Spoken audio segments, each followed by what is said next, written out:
சிட்டுக்குருவியும் எறும்பும். ஒரு சிறிய அழகிய கிராமத்தில் ஒரு சிட்டுக்குருவி வாழ்ந்து வந்தது.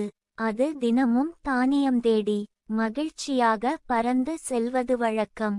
ஒரு நாள் பலத்த மழை பெய்தது. குருவிக்கு எங்கும் தானியம் கிடைக்கவில்லை.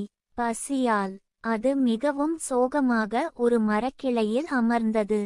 அப்போது அருகில் இருந்த ஒரு சிறிய எறும்பு கூட்டம் தானியங்களை சேகரித்து கொண்டிருந்ததை அவதானித்தது. குருவி எறும்புகளிடம் சென்று, நீங்கள் இப்போதே தானியங்களை சேகரிக்கிறீர்களா என்று கேட்டது. எறும்பு சிரித்தபடி, இன்று சேமித்தால் தான் நாளைக்கு பட்டினியிருக்காது என்றது. குருவி அதை பார்த்து தானும் சிறிது சிறிதாக தானியம் சேமிக்கத் தொடங்கியது. சில நாட்களுக்கு பிறகு மீண்டும் மழை பெய்தது. ஆனால் குருவிக்கு பட்டினி இல்லை. ஏனெனில் அது சேமித்து வைத்திருந்த தானியங்கள் இருந்தது.